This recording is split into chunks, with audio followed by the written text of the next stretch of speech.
In 1958, 9 years after coming to power, Mao wanted to bring China out of its almost medieval state of underdevelopment.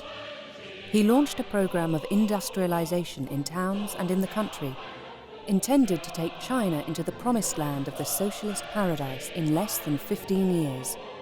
It was the Great Leap Forward.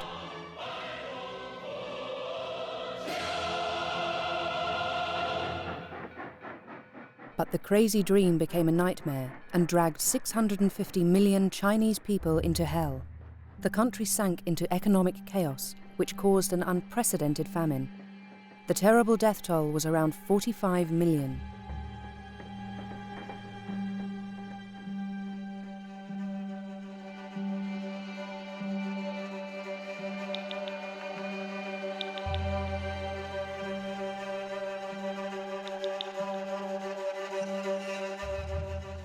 Even today, Mao is an untouchable icon. As the founding father of Red China, he holds the nation together and gives legitimacy to the current authorities.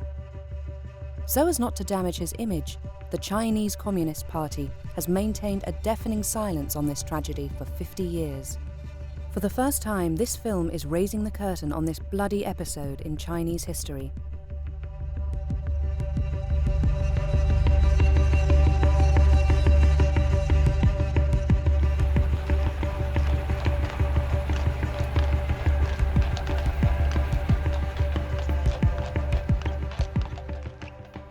Getting the few witnesses to talk about the period and trying to reconstruct the memory of the Great Famine is not without danger. Very few have dared to defy the taboo and break the silence.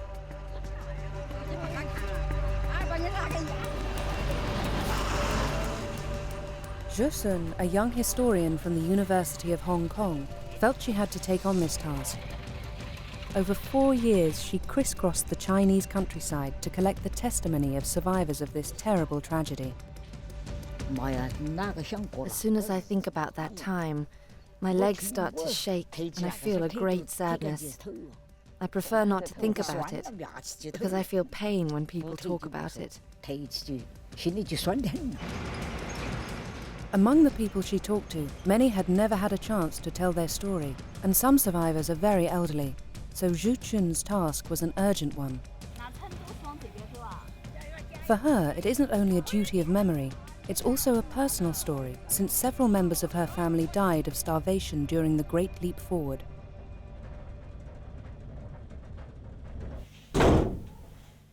Yang Zhisheng, a journalist and historian, published Tombstone in 2008. It was the first Chinese book on the Great Famine.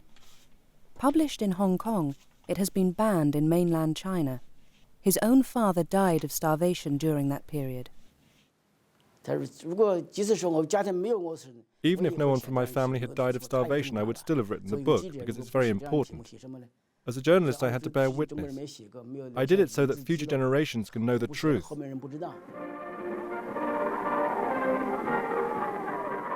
To understand how the Great Leap Forward caused the death of tens of millions of people, we must go back to the origins of the communist regime, the taking of Beijing by the Red Army in January 1949.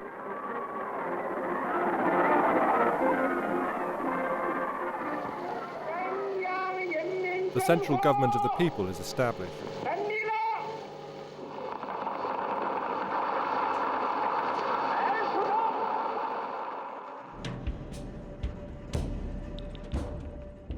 For Mao, who wanted to make a clean break with the past, the task was huge. He had to overcome the traditions, the mindsets, the archaic ways of life of an old-fashioned society. He also had to stamp out the endemic famines and their processions of misery. The Chinese expected a lot from their new regime. They had heard the communists promise to build a fairer society. To realize his plans, Mao went to Moscow to ask Stalin for economic help and to consolidate the strategic alliance with the USSR.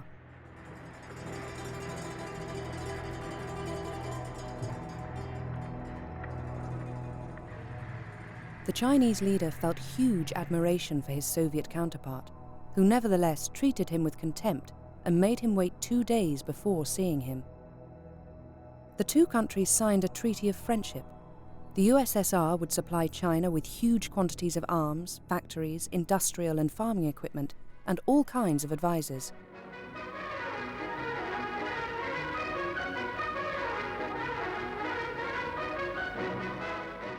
This treaty sealed China's dependence, as the aid didn't come free. Not only did China commit itself to remaining within Moscow's circle of influence and following its economic model faithfully, but it would also have to repay the huge debt it had contracted.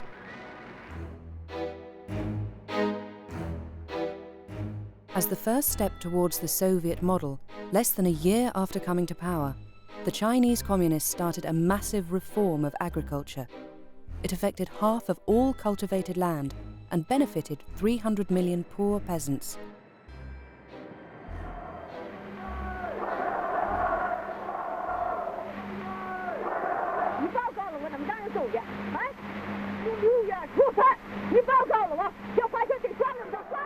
All over China, these land redistributions were the opportunity for the settling of scores. Encouraged by the party, the poor peasants, who had been used to suffering and humiliation for 2,000 years, raised their heads and gave free rein to their feelings of resentment. Class violence broke out. Over 1 million landowners were executed.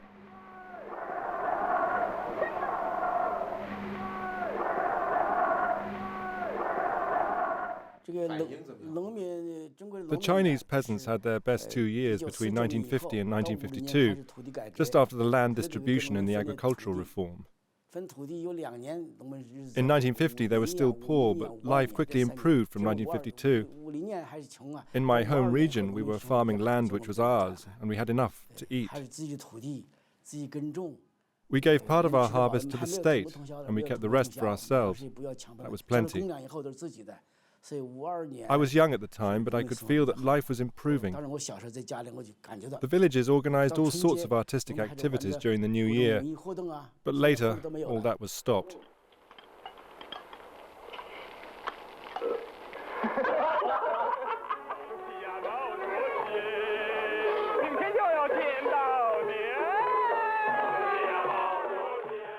Mao, the liberator of China and the peasants, was revered as a god of the harvests and worshipped as the emperor of the new Red Dynasty.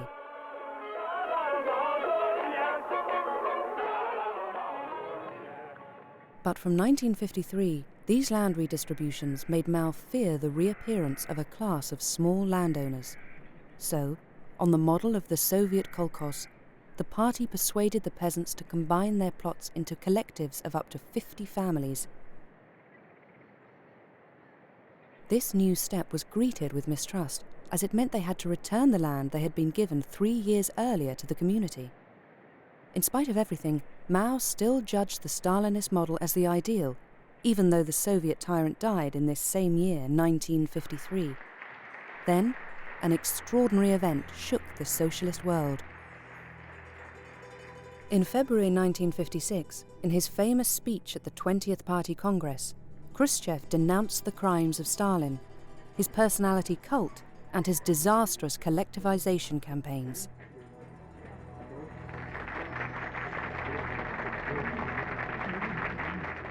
As a result, in China, the Stalinist model praised by Mao was withdrawn.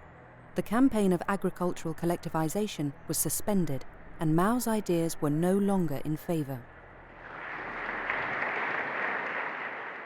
As always when he had problems within the party, Mao turned to the people to regain the upper hand. As a good tactician, he invited the whole country to express themselves freely and to criticize the leadership.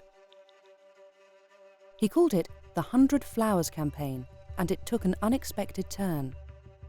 Delighted at this exercise in democracy, the intellectuals criticized the very nature of the communist regime.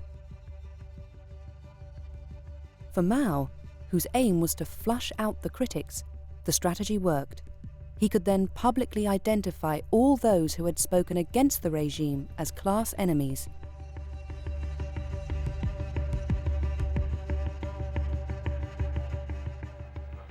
You're wrong! What are your political opinions? Do you realize what you're saying? Are you a teacher of the people or not? Do you take the point of view of a teacher of the people Mao ordered violent repression. The slightest wrong word could be fatal.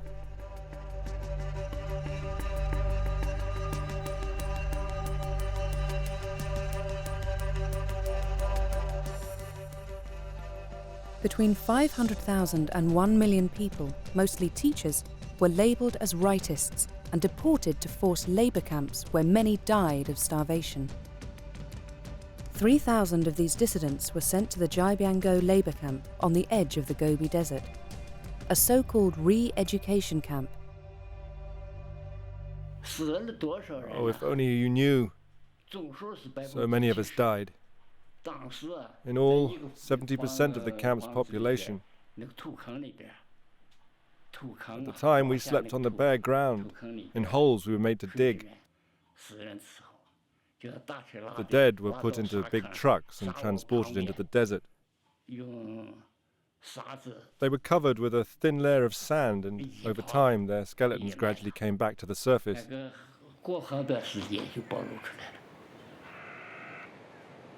These are the remains of this mass grave just a few years ago. There is a climate of terror that reaches all the way to the top levels of leadership. Entire heads of provinces are being removed in 57, 58 and replaced by hard, unscrupulous men who are often willing to benefit from the very radical winds that blow from Beijing. The repression of the rightists removed all opposition and opened up the way for the great leap forward. The Communist Party was able to do what it wanted without any resistance, because no one dared speak out anymore. By silencing his enemies, Mao regained total control of the party. He returned to Moscow in November 1957, but his long-standing ally became his main rival.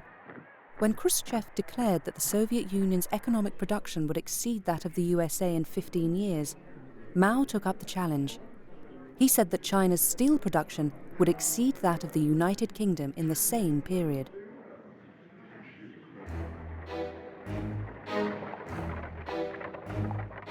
"100 million peasants were recruited from all over the country to work almost with their bare hands on building projects on an epic scale, constructing roads, railways, dams and canals. For Mao, there was no doubt. The great leap forward to a communist society had really begun. The slogan "Dare to think, dare to act" became the official line of the party.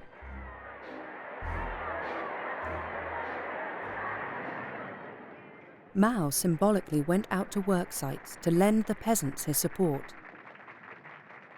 To underline the fact that he had rallied the whole party behind him, he was accompanied by Liu Shaoqi, the party's second in command, and Zhu Enlai, his closest comrade in arms.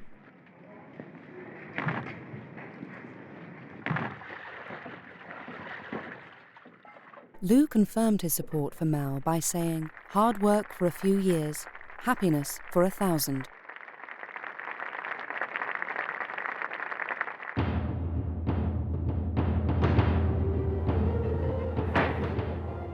All means were used to mobilize the masses and to stimulate revolutionary zeal. In an extraordinary campaign, Mao identified a new enemy. Sparrows were accused of eating the crops. The Chinese were called out in their millions to prevent the birds landing. As a result, the sparrows died of exhaustion and gave way to a new enemy: insects. They proliferated and ate part of the harvest. This absurd campaign was followed by another step towards radical collectivization.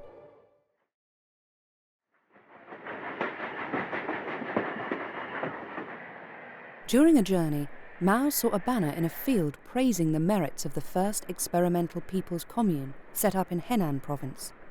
He declared with enthusiasm, "The People's Commune will be the bridge that will carry China towards the socialist paradise."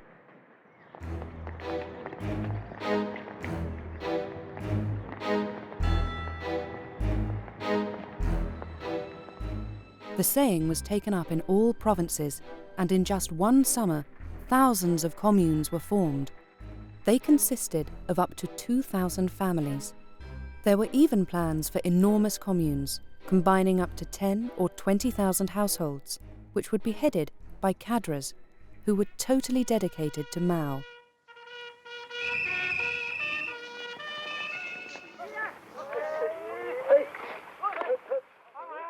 The working day started at dawn and finished after dark, accompanied by music to the glory of the Great Leap Forward.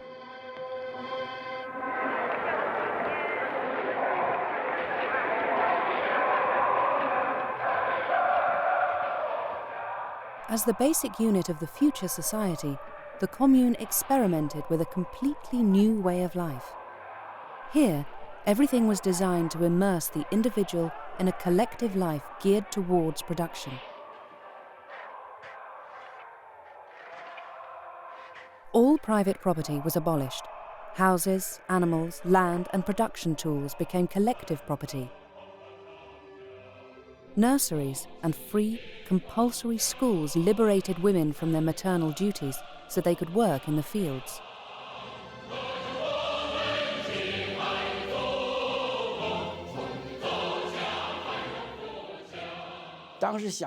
At that time, I was very young. I was a member of the Youth League and in charge of propaganda, so that shows that I believed in communism. I thought communism was fantastic. From when we were tiny, we were taught that the communist paradise would soon come, and we only had to endure a little suffering and make a few sacrifices to reach it. That was how I saw things.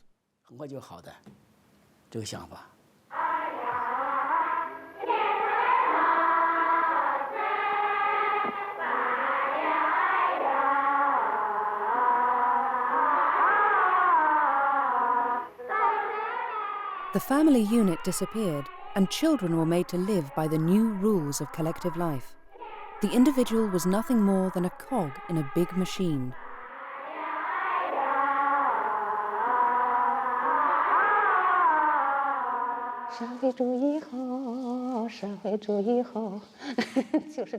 I think the words were, socialism is good, something like that, but I can't really remember. Did you sing different songs when you were at home? We only sang in school. Outside, life was very hard. There was never any let-up. Why would we want to sing?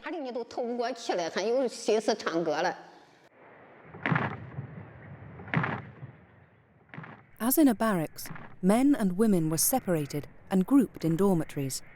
Sexual relationships were regulated. Men and women were separated and couldn't live a married life. Some couples went to the fields to continue their sex life, but when they were caught, they were publicly humiliated. Some women found it unbearable, and many committed suicide. So you pulled everything and all lived together? The household items were pooled in the first year. The furniture was seized for firewood, and everything that could be destroyed was destroyed. The pigs, the sheep, everything was collectivized. Even the pots and pans were seized because families weren't allowed to cook. No one cooked at home anymore.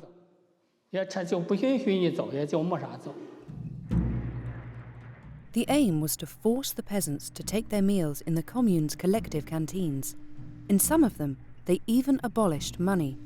A system of work points was established. Food was distributed according to merit, i.e., each person's capacity to fulfill the production objectives. The notion of wages disappeared.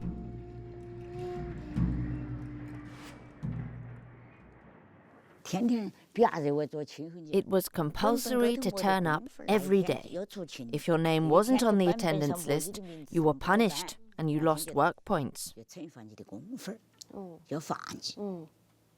They took points away from you. Yes.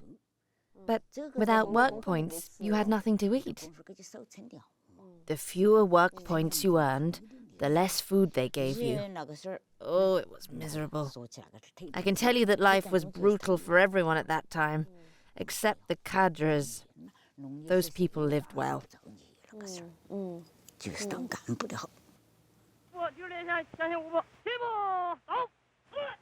Kill! Kill! The party cadres became the officers of the people's communes, which were transformed into real barracks. Every day, the peasants underwent military training, because the masses had to be mobilized for the national defense.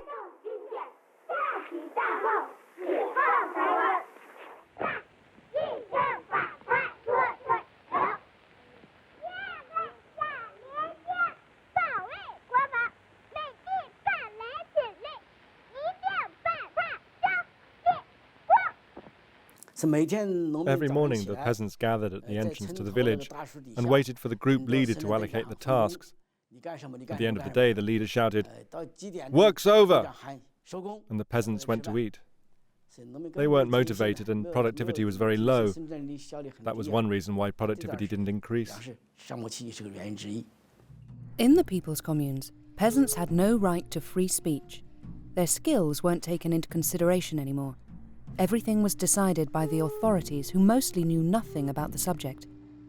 They decided everything. The distance between each rice seedling, the type of seed, the amount of fertilizer to be used. Land suitable for one type of crop was used for another. As a result, the peasants became totally demotivated, and poor harvests caused the first food shortages. But Mao always wanted more. To increase agricultural production, he made communes compete against each other. The ones that recorded the biggest harvests were rewarded in ceremonies organized by the party, while the inhabitants of the communes were terribly short of food. This was a world where achieving record production, called launching a satellite, went hand in hand with announcing falsified figures. The cadres were caught up in an escalating spiral.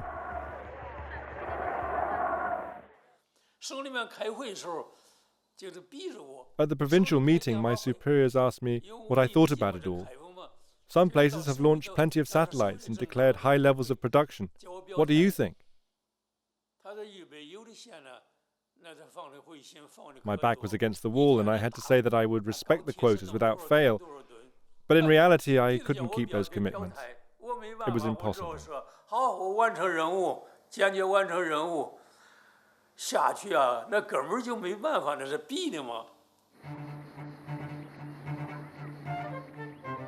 They showed Soviet advisors a field of wheat where the ears were so extraordinarily close together that they supposedly supported the weight of 6 people. The photo was on the front page of the People's Daily.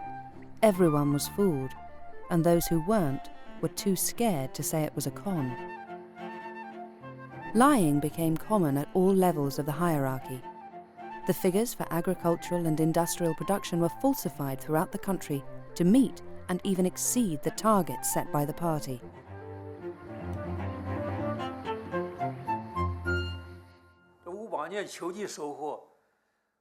In the autumn of 1958, although there was some wheat, there was a shortage of food. The town of Dangshan in the region of Jiangsu boasted about good harvests, and we went to take a look. It was supposed to be a fertile area.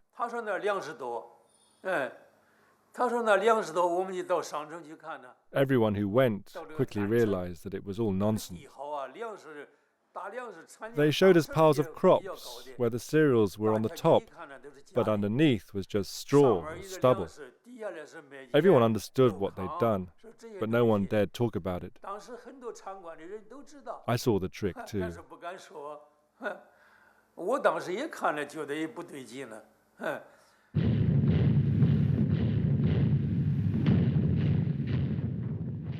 As a consequence of these exaggerations, the tax paid in grain by the communes was calculated on a false basis. In some regions, the result was that the state demanded almost all the amounts really harvested. To make matters worse, the spring harvest in 1959 was disastrous.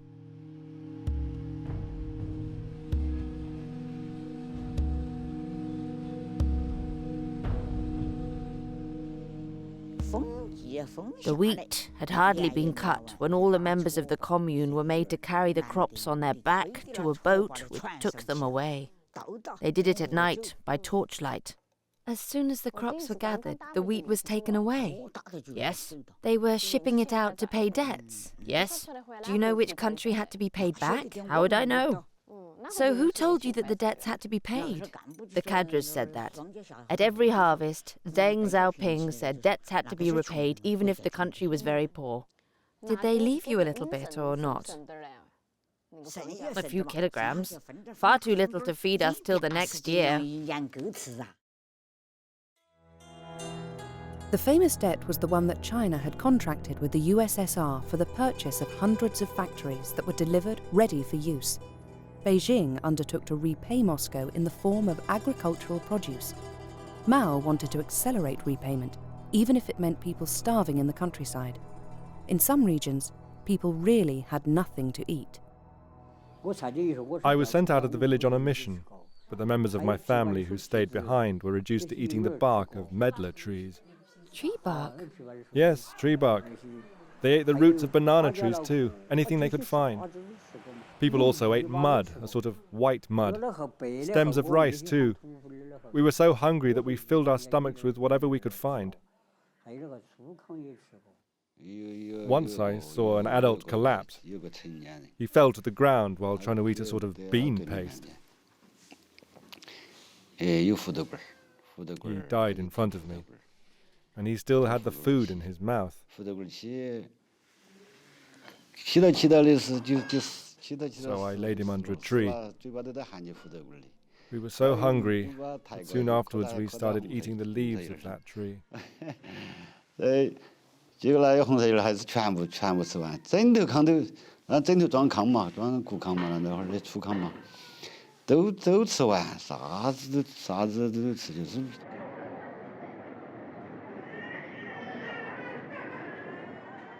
In other provinces, the shortage of food gave the cadres who distributed it the power of life or death over the inhabitants of the commune.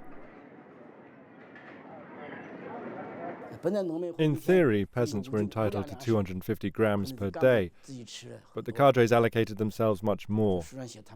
They were so corrupt that they stuffed themselves shamelessly. Those who didn't get on with the leader of the production team or those who disobeyed his orders were starved to death.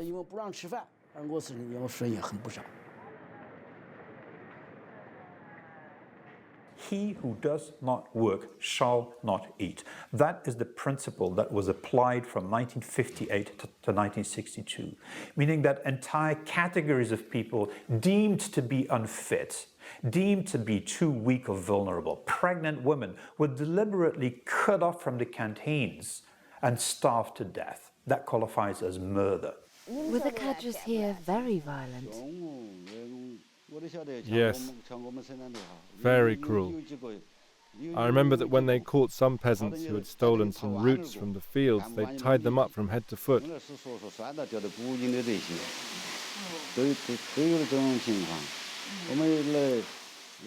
In village number 8, one violent cadre beat several people to death. The collective canteens became a sort of weapon in the hands of the cadres who managed them.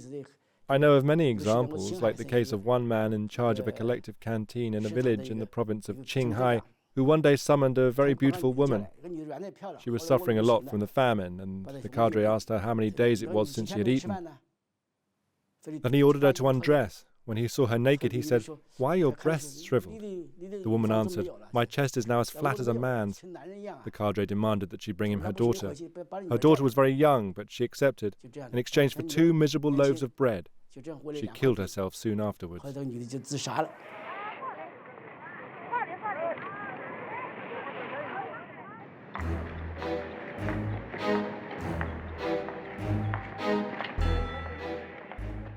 In the spring of 1959, Mao's frenzy took another form.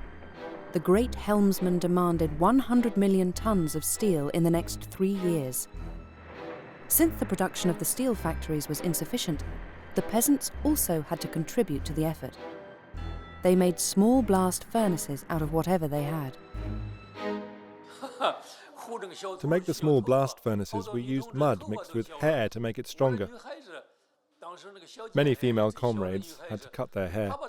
My youngest daughter also had to cut her hair, and she cried, poor child, but it was compulsory.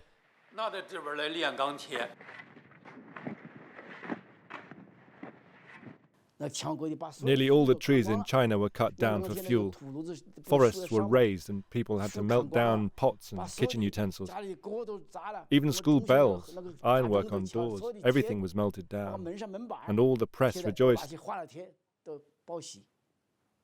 The population was used in an absurd way. Anyone did anything. Society as a whole fell into a sort of indescribable madness.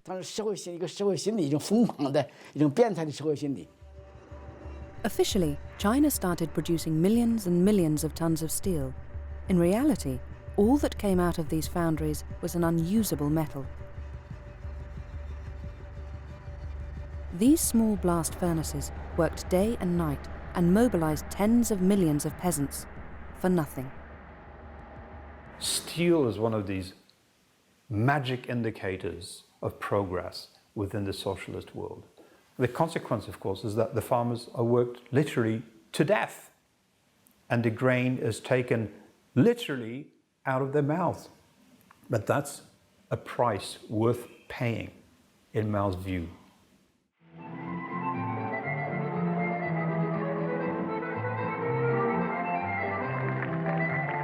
Here was the top leadership meeting in Shanghai, dining, drinking wine, buying cheap cameras, being entertained.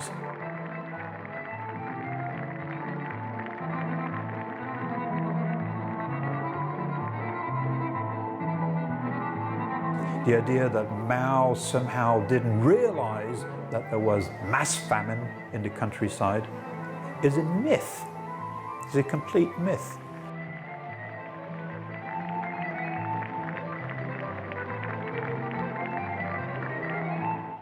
A top-secret document found in the archives reveals that not only was Mao completely aware of the peasants' distress, but it was part of his strategy to sacrifice the countryside in order to feed the cities and the industrial and political centres. It's a report on the debates in a Politburo session dated 25th of March 1959. Mao stated, "When there is not enough to eat, people starve to death. It is better to let half of the people die so that the other half can eat their fill." And at that very same conference in Shanghai, he actually orders procurements of grain to be increased to 1/3, an unheard of level. He says it very clearly. He says, if you take up to 1/3 of the grain, the farmers will not rebel. He makes available thousands of trucks to go and carry out that task. In July 1959, Mao gathered the leaders of the party in Lushan, far away from Beijing. The original objective of this conference was to correct the increasingly apparent issues with the Great Leap Forward. The famous Marshal Peng Dehae was the only one who dared express himself in an open letter to Mao. The son of a peasant, he was upset by the destruction in people's lives caused by Mao's policy. He begged him, "Please think of the people." This was an insult to Mao. He forced him to resign from his post as Minister of Defense. This episode marked a tragic reality. No one else would dare to defy Mao as he persisted. The years that followed were terrible.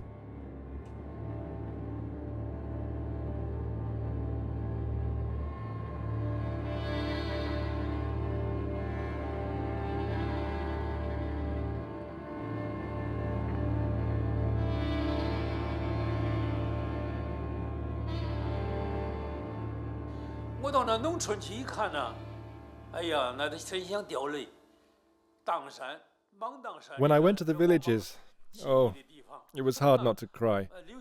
In Mangdangshan, to the north of Yongcheng, as soon as we arrived, we saw the houses were empty, totally deserted. People were lying on mats with empty stomachs and their bodies swollen from lack of food. We could see they were dying of starvation. It was obvious. In that county, 120,000 people died out of a total population of 1 million. Around 1 inhabitant in 10 died of starvation. Countless others were suffering from oedema.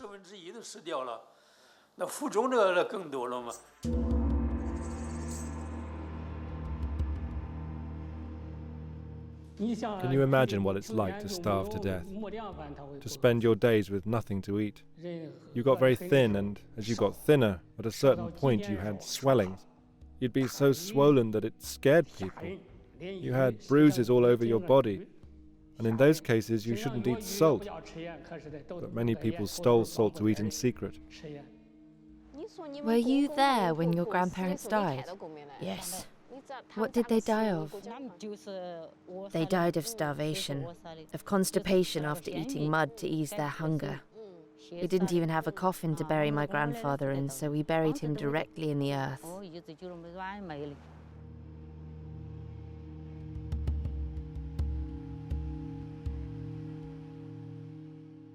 Did no one bury the people who starved to death? Who could do it? They often died by the road, far from their families who weren't strong enough to bury them.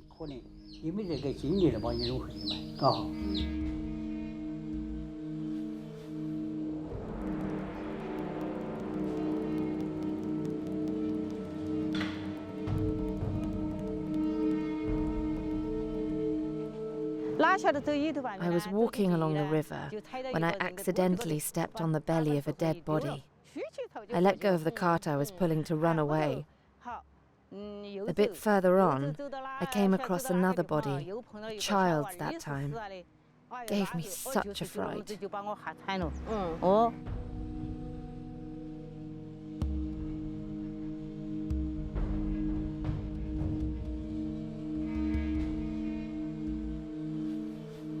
The most shocking part of all this is that the population wasn't starving to death because of a complete lack of food.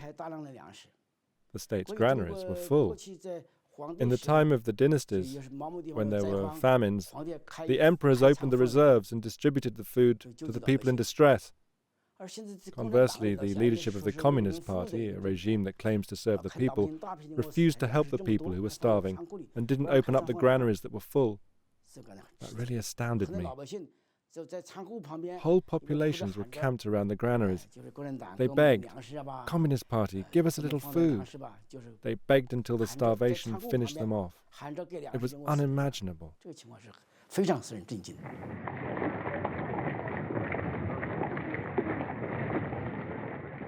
The regions where the famine raged were cordoned off. It was forbidden for people or information to circulate, but many sought to escape. The few people who could move about saw that the destitution was widespread.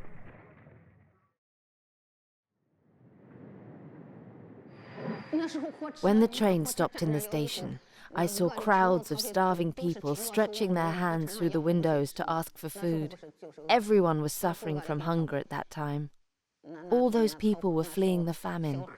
Children, old people, they all ran around the train to beg food from the passengers. From 1958 onwards, the cities are quite literally protected from the countryside. People are not allowed to just move about freely. A farmer who brings a cow to market will need to travel with a permit from his local cadre. People who try to flee the countryside are sent back.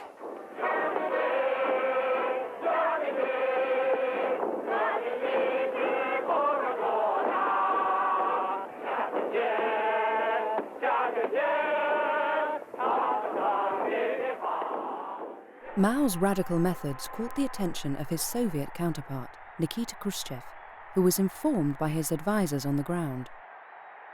During the grandiose ceremonies for the 10th anniversary of the Chinese Revolution, he took Mao aside and begged him in vain not to repeat the excesses of Stalinist collectivization. Khrushchev would say later, Mao thought he was an envoy of God charged with the divine task of building socialism before the Soviet Union. Mao ignored Khrushchev's warnings. He gave the order not just to carry on, but to increase production figures, which he said were necessary to the successes of the Great Leap Forward. 9 months later, Khrushchev suspended cooperation agreements with China and repatriated 15,000 advisors. It was the beginning of the split between the two countries. Liu Shaoqi, elected president of the Republic in April 1959, tried to restrain Mao, who was still chairman of the party. But another year would go by before Liu Shaoqi ordered investigations into the reality of the famine on the ground. I went to investigate in Yongcheng, which is the biggest county in the Jiangsu region, because I wanted to know what was really going on. Yongcheng wasn't under my jurisdiction, it was under Jiangsu's. When the local leader found out that I was investigating, he told me lies. He ordered all the people I saw to repeat the same about the death toll from starvation. He said that in total 90,000 people had died unnatural deaths. In reality, the total was 120,000 people, as we said at the time. You couldn't say they had died of starvation. He instructed each district to declare a certain number of deaths, so that the total never exceeded 90,000. All that was to hide the truth from us.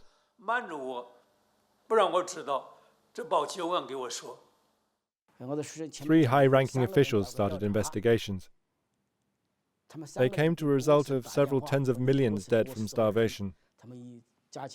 They wrote a report for Mao and Chu Enlai, but Chu Enlai immediately told them to destroy it and not to talk about it. A few days later, Chu even called them to make sure the report had been burned. At the University of Hong Kong, Xu Jun is working with Frank Dakota, who has accessed certain testimonies from those investigations. These documents show terrible realities, which confirm the report of these 3 high-ranking officials. There's a very detailed report by a high-ranking military who goes back to his home village in Hunan. And he sees that the graves in the fields have been tampered with. They've been opened. There are no bodies inside. So he wonders what is going on. It's a rainy day. He sees the house of the local party secretary, the smoke coming out. He walks up to the house, opens the door. He sees 4 large pots in which body parts are being boiled down. And it turns out that the local party secretary has decided that you can actually recycle human bodies, simmer them, and then use it as fertilizer on the fields. During the Great Famine, thousands of cases of cannibalism were recorded in official reports.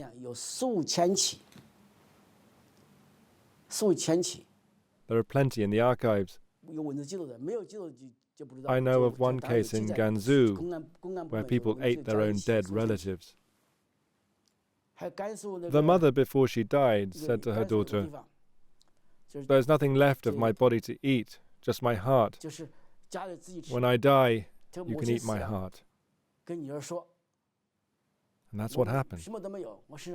When she died, her daughter ate her heart. But she, in turn, was eaten a few days later. In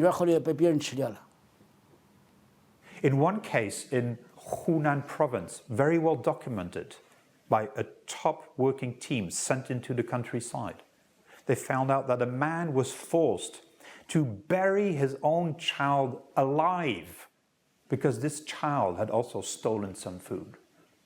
The father who was forced to bury that child died of grief 3 weeks later. In the spring of 1961, President Liu Shaoqi went to investigate for over a month in his home province of Hunan.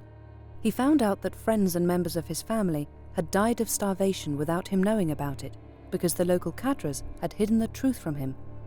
He was upset.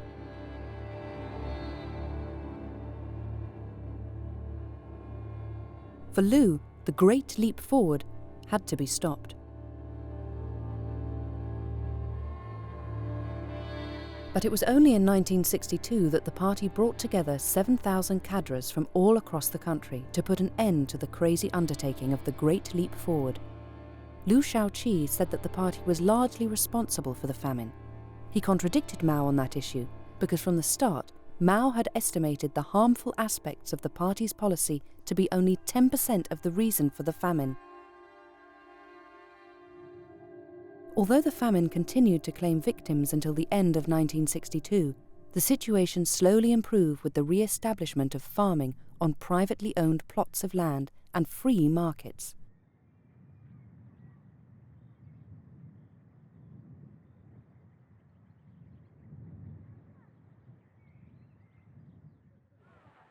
Radical collectivization in the countryside and senseless quotas for farming production, as well as steel production in small blast furnaces, were all stopped.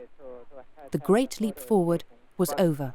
But I have called the foreign minister here, Mr. Tavish has, and has got permission to photograph freely in Peking. And I think that if this information were communicated to the people whose permission you are asking on, the world knew nothing about these 4 years of tragedy.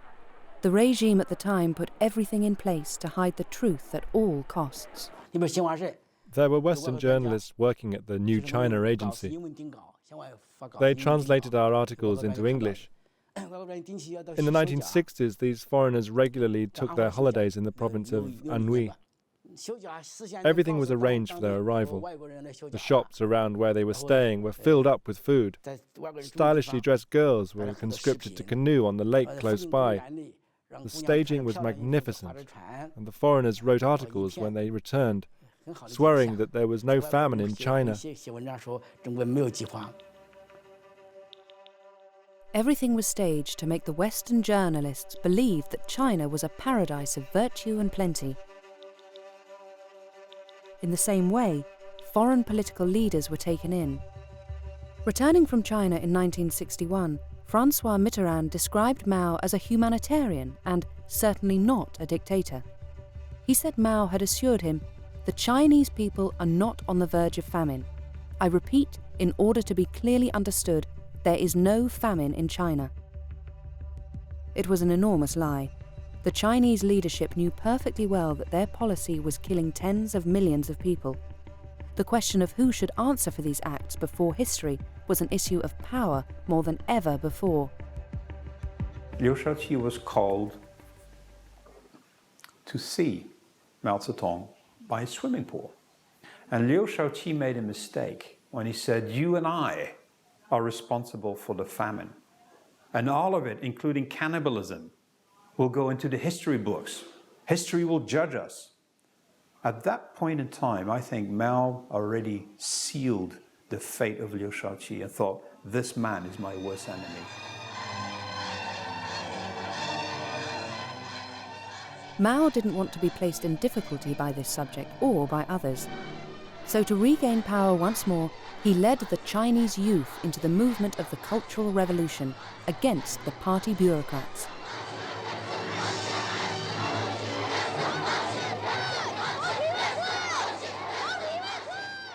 He took advantage of the radicalization of the situation to have Liu Shaoqi criticized and then arrested by young Red Guards. Imprisoned and without medical care, Liu died in a cell in 1969. From then on, no one would dare speak of the Great Famine again and of Mao's responsibility in this tragedy. Who is responsible for what happened? There can only be a very simple answer to that, or a very complicated one. The very simple answer is that Mao, Chairman Mao, was responsible. He initiated it, he started it, it was his vision, he stopped it. He was responsible from beginning to end. Mao ranks as one of the great mass murderers of the 20th century. The more complicated version is, how did one man get away with all of this? So it seems to me that it is both a man and a system who are both responsible for this. It's a collective responsibility of the Communist Party of China at that time. Why, 50 years after the Great Famine, do the authorities still refuse to recognize the reality of it, to discuss it, and to draw lessons from it? I think their attitude is stupid.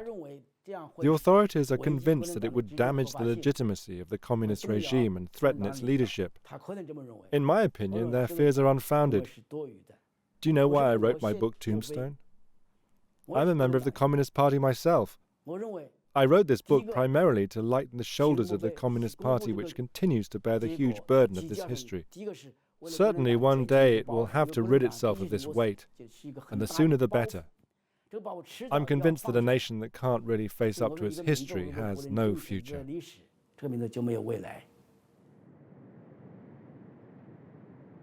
When Mao died in September 1976, he left behind a country in ruins. The nation paid tribute to the great helmsman in a grand funeral, but in the gathered crowd, many must have been thinking about their loved ones who died in the Great Famine. Today, the figure for the death toll still divides historians. Yang Zhisheng estimates that the 4 years of the Great Famine killed at least 36 million people. Frank Dakota estimates the death toll to be at least 45 million. Other Chinese historians put forward the figure of 55 million, almost the same as the total number of victims in the Second World War.